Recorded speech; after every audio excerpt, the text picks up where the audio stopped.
Hello and welcome back to More Than a Lumpy Jumper. In this episode, we're tugging at the threads of leadership. Not the shiny top of the ladder kind, but the kind that weaves its way through teams, across departments and between the cracks of formal hierarchy. We're talking about leading from the middle, what it means to be strategic, influential and full of integrity even when you don't have a title, a corner office or a stamp of authority. This is for anyone who's ever found themselves navigating complexity, reading the room, building trust and making things happen from wherever they are, not because they were told to lead, but because they chose to. So if you are a middle sitter, an edge walker and quietly powerful, settle in for being in the weave. Hello. Hello. Sitting there grinning to yourself. What are you looking so pleased with yourself about? I don't know. Because when I saw this one, I was like, okay, now what's this one about? And so I have done some homework this time on. What do you mean? What do you mean this time? Don't say that. Don't say that on record. We always research thoroughly for everything that we come to the podcast with. Not. Yes, Bobby. Yes, absolutely. Every time. There's never a time where we've winged it at all.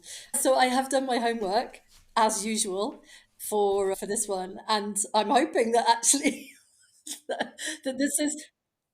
Well, no, I was kind of hoping that I've got the right end of the stick as to what the purpose of this episode was, because sometimes you give me a title and then I'm a bit like, I'm trying to interpret this. How do I interpret this? So I was quite relieved to hear your intro, that I think I've probably just about got into the right thing. Otherwise, I'd have gone off on a complete tangent. Now, I've been talking to teams this week about, if you're not sure what it is that you have been given to deliver, that you must get to some level of clarity by asking questions. But okay, clearly you haven't listened to that episode yet of any description. So. I did. I've just edited the questions one, and it was actually, maybe I'm sure now. I'm not sure what order they are. Spoiler alert! Yeah, sorry, spoilers. It's great. Definitely listen to the questions one. It's really, really good. It's becoming to sound a little bit like some kind of American filibuster, so that we don't have to get onto the actual topic. So let me try to explain what I think it might be cool to talk about with being in the weave. So this is where I've come at it from, right? I was thinking about this, and I firmly believe that wherever we sit, be it in an organisation, I mean, we can talk about this in families, we can talk about this in communities, we can talk about it in whatever sort of levels of relationship that you actually have. I do not firmly believe that anyone is right at the top. They might think they are, but there is always some level for me that you're in the middle of something. Because I think where we started from, when we were talking about this, was and when somebody bought it, I can't think who it was now, but one of the guest gifts was talking about this, which is how it's now landed into being recorded as a session of its own. But they were talking about for middle managers, that level of middle managers. So I'm going to extrapolate that out a little bit, because I think all of us are always in the middle of something, some level of fabric. And so I was thinking about, for myself, that whilst I have been quite senior in organisations, there's always been the council or the board above me. There's often been like a regulatory authority or something governmental above that as well. So there I am, nowhere near the top actually, and I'm still in the middle, because what I want this to be about, or still in that weave, because what I want leaders to be cognizant of is, how do you stop yourself being in an ivory tower and still finding out from all sorts of different people in the organisations, whatever level of hierarchy that people are actually sat at, they are part and parcel of it as well. So that's from the leader position, because they need to be up, down and left and right. Omnidirectional is a word I like. And then for everybody else, where they're sat, what can you do to choose to be leader-like, to build influence across wherever you're sat from? I don't know if that's actually confused the issue even more with how I've tried to explain that. But the analogy I'd use is a quilt, like quilting, where I've never actually done this, I hasten to add, but people who quilt will often get lots of different materials, lots of different fabrics, and they make hexagons or they make squares or whatever it might be. Well, you might be the one that's got cherries all over it, where I'm the one with blue and white checks. But how do we then knit ourselves together, or how do we actually connect with all of the other bits of the quilt, wherever you're actually sat from? And what other things that we should be doing, which are leader-like, even without a title, to actually aid and abet that? I understand that, yeah, and that all makes sense. And I think it's come up a few times with different people in terms of this, leading even when you're not at the top of the food chain, in a way. But I think you've made it, as you say, omnidirectional. So rather than just looking at it in a hierarchical way, as in, I'm not at the top, how do I manage upwards? How do I manage downwards? It's also, as you said, it's how do I manage sideways with colleagues, with other leaders at my level, if you are formerly a leader. And I spotted a couple of interesting concepts about this. And one of them was that in reality, a leader, the whole purpose of a leader is to have a vision and to move things to an outcome, effectively, to have something happen, whether that's a change or success or however you want to look at it, if you're as part of an organization or a team. And therefore, if as a team member, you are also moving towards that vision, that goal, that objective, then you're also playing a part in the concept of leadership. And I know that we've said it a number of times that if you're in a room and you say, okay, hands up, who's a leader? And lots of people won't put their hands up. And I'm always very cynical about that, because I'm actually, hang on a minute. Are you a parent? Are you a teacher? Are you a coach? Are you a choir mistress or a choir master? All of those things. Do you work in a community?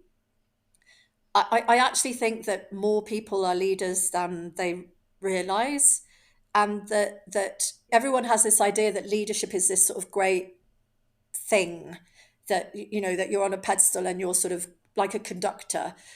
But even in an orchestra, the conductor isn't the only leader. There's a lead violinist, and actually everyone who works together in some way is demonstrating some form of leadership. And I think that if we boil it down to what is leadership in terms of communication and influence, all of those things, actually every day, pretty much every single person does something that is some form of leadership. And so when I started to think about, and I joke a little bit about this, you come up with these titles and I have to sit there and wonder what the fuck that's about. Even though I hasten to add, we've got a spreadsheet and there's a whole explanation about it. And then I lose the spreadsheet, of course. And then I'm just like looking at the title going, I wonder what this could be. Let's see what my brain comes up with and see whether it's the same thing that was in Bobby's brain. And if not, then what an adventure that'll be. So yeah, I kind of liked the analogy of the weave, because I do think it's really important for people to realize that they're leaders, that pretty much everybody at some point in their life, if not every single day of their life, is doing something that is leadership-esque, leadership adjacent, or full-on leadership. And also I think it's really great for people who are, women who've always been told they're bossy, because actually assertive. Yes, because they show leadership, leadership, there's a word, can't remember, leadership things, traits. I think lots of people like to not take control, but like to start to guide things, or can see an outcome that maybe they would want to encourage people to do, whether that's kids having a play, deciding what game they're going to play, or deciding the story that they're going to dress up for, or whatever it is. I think we all are leaders. And so looking at what that means and how we can leverage it, I think is really interesting and useful, not just for leadership or organizations, but just for life. I have two things. The first thing, I have to just respond to this element about the spreadsheet that you lose. Somebody said to me yesterday, who was in awe and loves the podcast, "Oh, I love it when you two aren't always quite on the same page." Well, now we understand why, because there's one of us who has lost the spreadsheet and isn't quite sure what she's coming to the recording. to talk about. So that's absolutely fine. So that was the first thing. But back on track. I love that with the way that you describe it, because the thing that came up for me was that we talk a lot, not surprisingly, because even when we're not on the same page, we do know that this podcast is meant to be about talking about leadership. We always bring life into it. And I completely agree with you that all of us have some level of leadership trait. There might not be the checklist, when people are saying, here are the top 10 leadership traits that you should be having now in the working environment that we now currently find ourselves in. But when I was looking at this for being in the weave, and I absolutely believe that all of these are at our disposal, whether we wish to call ourselves a leader or not. And again, we talk an amount about this and the things that we actually need to know more about ourselves, because the first one is about knowing yourself, how you introduce yourself into the weave, scheduling time for relationship with others. We've talked about this, asking questions, offering help, asking for help, showing gratitude and understanding the needs of others. Now, wherever you sit in whatever form of hierarchy, all of those things that are at our disposal, if we choose to take them up, to have ourselves better be the part of a fabric of an organisation or a community or whatever it might be, than not. And part of my research, Adam Grant, who we've mentioned before, he has a book, I'm just trying to find my notes on this now, he has a book called Give and Take. And I thought this was interesting for being in the weave. It's a really good book, because of course he talks a lot about reciprocity. That is a word I really struggle with. I always think that my teeth are going to fly out every time I try and say it, because I get it all in the wrong order. But yes, reciprocity. And he talks about there being three main styles of that.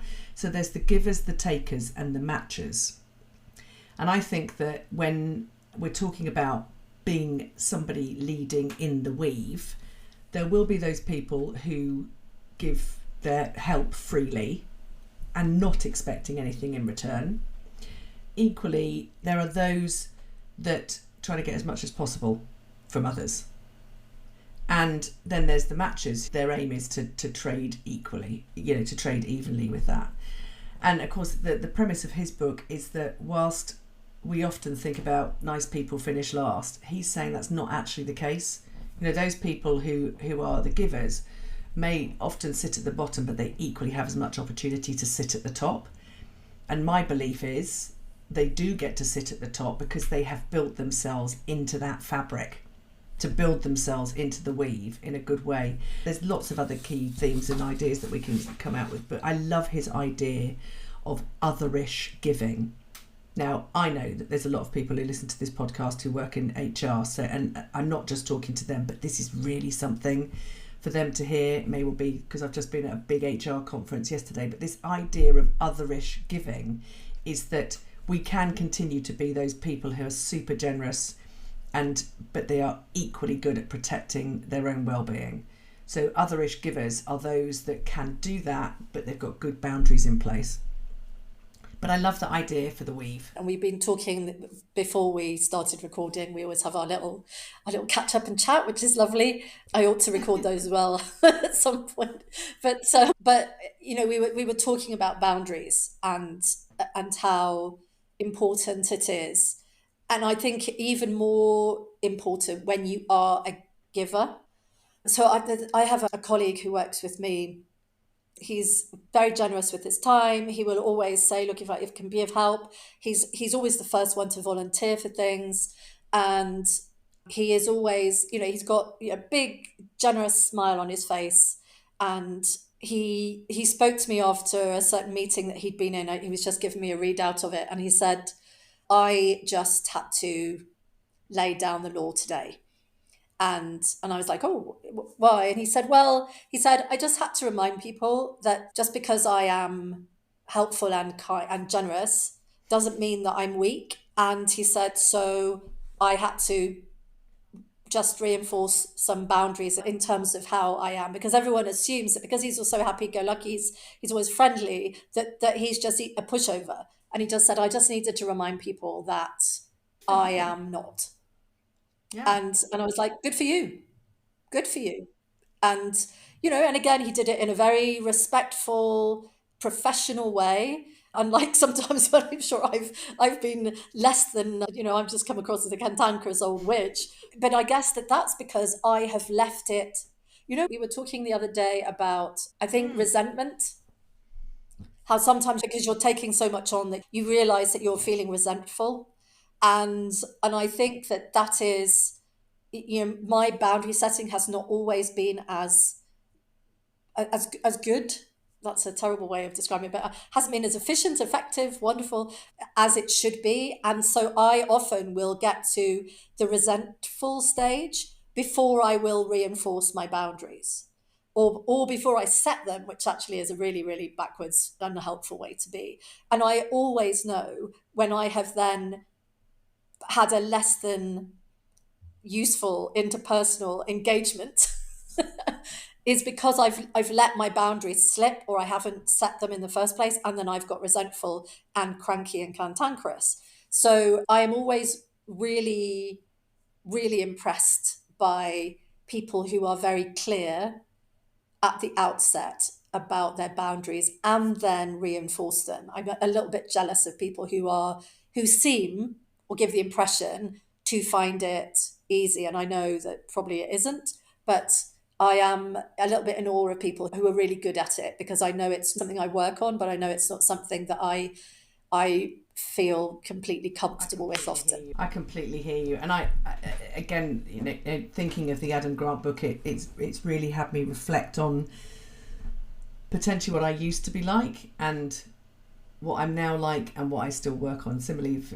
as you, because I think that I wandered through life when I was younger, and I think that this is both true for me in work and out of work with family and friends, that my expectation was, because I was such a giving person, or I've always seen myself as quite a giving person, that I should expect the same in return. And when I started doing my own development work, I began to realise that I probably was doing stuff some of the time because I wanted something back, rather than just doing it because I wanted to do it. And that was quite a tough realisation for me. And one of the mantras that I have now is that the only applause that you actually need is your own, because often I think I was doing things because I wanted applause and I wanted recognition. So that took a while. I still was utterly shit at setting boundaries. I know some people find me a bit brusque every now and again, but I think inherently I am actually quite a giving person. I want to do things, but I wouldn't be in the bloody jobs I've been in if I didn't care about other people enough. But I haven't been good with the boundaries. So I looked at the 3 types, thought, well, maybe I'm a matcher. But I don't think I'm that either. I just think I need to be better at that otherish giving some of the time. I love that idea. I'm going to have to look into this otherish element again. Was this in Adam's book as well? Yeah, it was in Adam Grant's book. Yeah. So I'm going to have a reread, because there's some great sort of like themes. Well, there is a quote, isn't there? I can't remember what it was about being careful as you climb the ladder. I can't remember what it is. It's about, but it is effectively about shitting on people as you go up, because you have to be careful about the people who are coming behind you and overtaking you. So we talked a lot about it in a couple of our episodes on networking, about this idea of the quality of the contacts more important than the quantity, but also, as you said, I like this idea. We're kind of flattening things out again. We're not looking at this hierarchy element, and we're not looking at leadership in terms of climbing a ladder, but actually this omnidirectional. We'll see how many times we can say that in this episode now. It's the word of the day, that actually you have to take time. It's like making sourdough bread or making Eric my kefir. It takes time to grow it to an extent that it can actually make an impact. And I was thinking, though, also that a lot of the skills that we talk about in terms of being a leader, so many of them, and I know that we touched on this in our episode on being in a team, but actually is that a lot of the skill set of being a good team member are very similar to being a leader. And so I think that often you see when we're looking in our teams at people who work with us or work for us, depending on where we are in the food chain, often you can see people are identified as potential leaders when they are good team players, or what we would say is a good team player. You know, they take initiative, they communicate, they network, they're proactive in terms of making suggestions or seeing through problems, but they are still able to step back if they can see that there is a person who's better placed or more experienced or has more knowledge about a particular thing will then follow. And we talked about followership as well, because I do think that if you're taking on a leadership role, even if it's not a titled one, and we're going to talk about this in another episode about not knowing all the answers and actually stepping aside for people who maybe are, are the expert, and letting them take the lead, but still being able to support them with your talents and your skill set to be able to get to where we're all trying to get to, wherever the vision is or whatever the objective is. So I think that teamwork is often an underestimated element of being a leader, whether you're managing a team or whether you're creating team cohesion, because even that, often within a team, there is a person who creates cohesion and is in effect being a de facto leader, even if they're not the person in charge. I completely agree. And what I would riff off from that is that I would use the concept of team in the widest sense, so almost like team plus. So Matthew Syed, in his Rebel Ideas book, I don't know if you've read that as well, another really cool book. Thank you, Roger Morton, who bought it for me. It's a great book. But he talks about diverse thinking, which I think is the other element of being good weavers. To draw all sorts of different voices and different ideas and different thinkers into the room. So when you are being a weaver, you don't want to be just weaving people like me.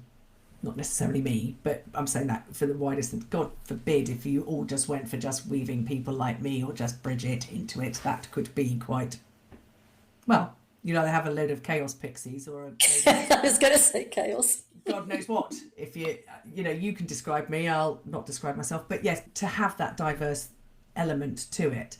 So that team plus element. And I agree with you that I've thrown myself off track. What was I about to say? Oh, but that whole, I often talk with my coaching clients about, and I don't use, although I think I might start using it, who's in your weave? Who's in your fabric? I'd call it stakeholder mapping and then want to vomit because that sounds so corporate. Yeah. Who's on your weave map? And I think that then it would be okay to be saying, well, over here, I want to give because they've got potential, or I want to do X, Y, and Z. And actually, over here, I want to take, and be absolutely clear about it when you're on the take. I want knowledge from them. I want to know how they tick. I want to socialise a paper that I want to get through and get signed off. So I'm going to go and speak to that board, whatever it might be. So be really honest about where there is taking and giving, but make sure there is a weave of both and the matching element to it as well. Because I was thinking as you were talking, and again, I can see how this tracks. When I was sort of like the middle of the road, whatever that looks like, because I don't want to get back to hierarchy, but when I was in the military, I remember being seen as the biggest frigging creep for going in at tea time when I was actually living in the Pioneers mess, because I knew their colonel went in. Nobody else wanted to go in because he was in there, so all of the other troop commanders wouldn't go in. And I felt terrible for him because he was always in there by himself. He probably might have preferred to be by himself than having an irritating bird sort of like turn up and want to yap to him the whole time. But I always used to go in and see him and just chat, because senior people often just get left in isolation. Because, and again, when I lived in the mess in Blandford, I did the same. And yeah, there was definitely an element about, if I'm being honest about it now, that I was making myself visible so senior officers knew who I was. Call me a creep if you want, but I didn't do too badly out of it. Thanks very much, boys. So you can think what you like. Whether you want to think that it was only because I was a girl, it's not the reason I was doing it. But I think back, as I started getting more senior when I was in the corporate world, the people I wanted to talk to were the people in teams. Which is why I set up, I might have said it on another episode, I was called the Organisational Development Director. So I was odd. So Yes. I did say, could I be group so I can be God? And they went, absolutely not. You're much better at being odd. And so I actually had in my diary odd drop-ins. Anyone could come and have a cup of coffee with me, and they were sacrosanct. They stayed in my diary because if people turned up, then I had people to talk to. And if they didn't, I had time to myself. And they were full every single time. We ended up having to put more in, and I learned so much about the organisation as a result of doing that. And that's just a little thing, but I guess I was taking, but everybody else thought I was giving. And I suppose that's where it was a match. That people were coming and getting a chance to just hang out with me and hear what I was thinking about, or I'd ask them questions about, or I'm thinking about doing this from a policy or whatever, what do you think? And they'd go off and be doing some of the work for me in certain respects because they were socialising elsewhere.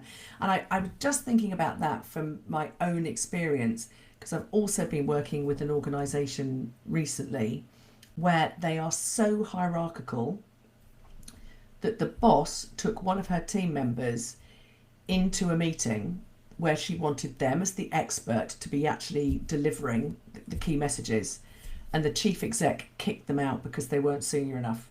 Whoa. That's insane, isn't it? So if anyone is sitting here with that sort of hierarchy, for Christ's sake, do something about it, because you are not weaving. You are not weaving, and you are letting a construct lead your organisation, because you're not. Yeah, that blows my mind. And then, of course, then I'm sure that I've been in teams where that there is still this. I find it actually a lot with foreign military, that there's a very, very hierarchical element to the extent that it closes off listening to experts who are more junior. Where I am at the moment, we have a weekly leadership meeting, and I have regularly asked for the person who's actually doing the procurement or actually doing whatever it is that we're yapping about to come in and brief us, because otherwise we end up with this sort of Chinese whispers thing. We end up being told, someone's reported to someone else to reported to someone else, and then that comes into the senior leadership, and everyone's then asks, for 15 minutes is asking questions about, well, what's happened? And the person who's reporting it is like, well, I don't know because I only got told. And so I just went, could we just maybe just cut the crap? How about we just invite so-and-so to brief us, and you can ask those questions directly to that person? And that made a massive difference to the efficiency of how we are dealing with issues, really urgent issues, because often everyone's going, we have to get this fixed because we've got to get our contingency plan in place in case the whole world starts to burn. And then everyone's there going, oh yeah, but we didn't make a decision about this because we couldn't get a straight answer. Actually, most of the time, hierarchy is not all it's cracked up to be. And I know that there has to be someone to take responsibility, be accountable, etc., etc. Of course there does. But if that is so important to you that it blinds you to the fact that there are hundreds of other people who know a shit ton more than you do about particular things, and you won't listen to them, then for me, that's insanity. I agree. And I have prided myself, prided a word? Prided myself when I've been in organisations to know as many people as I possibly can. So when I haven't got an answer about something, I'll be able to say, but I know someone who does. Yeah. Or have you spoken to so-and-so? Or let's bring this person. Or when you're trying to do something that you bring particular people together. And I am convinced that my career has been as it is because of my desire to know people and to know how things tick. And again, we don't want to sort of like going and conflating one of our other episodes, but that whole business of willingness to chunk out time to go and do other stuff, or to talk to other people, or socialise with different people, go and eat lunch somewhere. There's all sorts of different things that we can actually be doing very practically to get other ideas, or to go, oh, I didn't know they did that. Well, I might not need that for now, but I'll just stick that in my locker because I might need it at another point in time. But I'm with you, honestly, those bloody meetings when people are guessing or making assumptions, I've seen it when we're going through papers and they're talking about a paper and they haven't even got the frigging author in the room.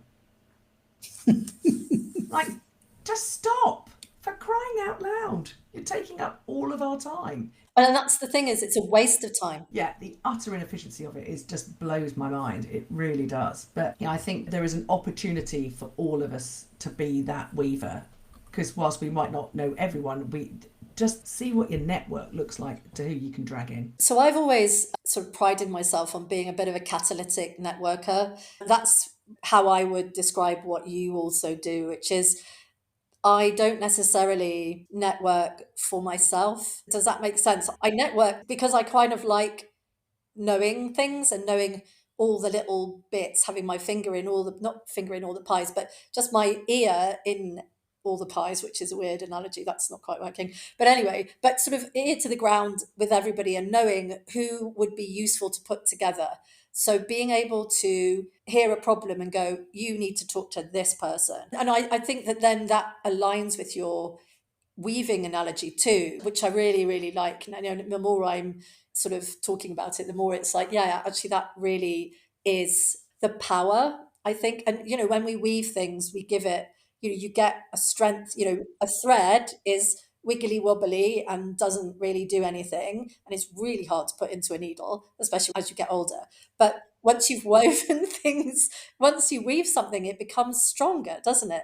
And so I had looked at Forbes, because Forbes is my new favorite thing to look at the moment.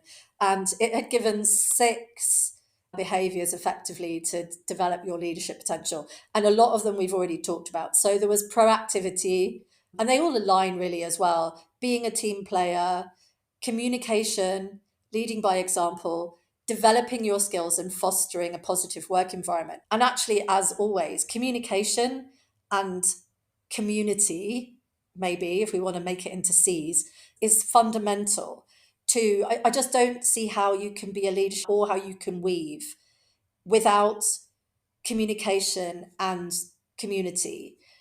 But also, I guess, an element, and we also talk a lot about this, which is this self-reflection or self-awareness element of what are my skill sets? So then you can recognize in other people, oh, that's a useful person. That's a useful person. Those 2 people together are going to be super useful. So being able to be aware of people's skills and your own skills and where you're lacking and where you need to take, as you said, where you need to build a little bit of a support network that reinforces some of the gaps or the skills that you are less strong in. Working on developing things. So if you do identify that there are some things that you are not so good at, either you work on them or you just are aware and find someone to do it for you. But also then being aware of what your strengths are and building on your strengths.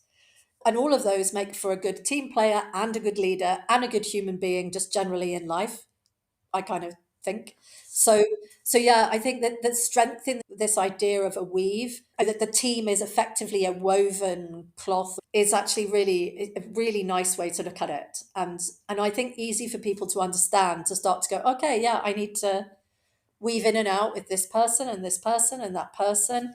And then the big boss needs to look down and go, I need to make sure that I'm also in the weave, because otherwise, if you're outside of this piece of cloth, you're just a piece of string or a thread, and threads are not very much use until they're in a weave. And I think the other thing that I would add to that, and I guess this is not a get out clause for anyone sitting in ludicrous hierarchy where people can't be in a room, but a bit of a story and then I'll add to it. So I remember very early doors when I was HR director in an organisation and was a member of the executive team, but not allowed to go to the board meeting. Wasn't needed. And the communications director, same applied. Like, oh my God. So people and communications have fuck all to bring to the board party. That's fantastic. So I made a fuss.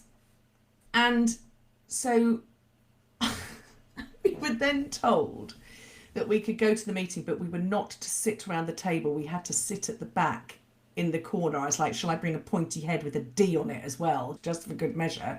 Imagine just quite how well I got in this organisation. But at least we were in the room. So the first thing I'm going to say is that if you are not yet at a place where you can make an influence, try to be in the room to hear what's going on. So that's a partial element to the weave. Equally, if there are these organisations where you can't always be in the room, it is imperative that the leaders are articulate about telling you what's gone on.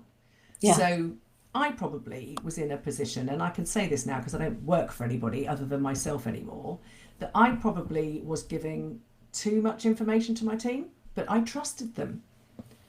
I trusted them that I could tell them things because it was going to impact the way that they worked and the things that they were actually doing. Yeah.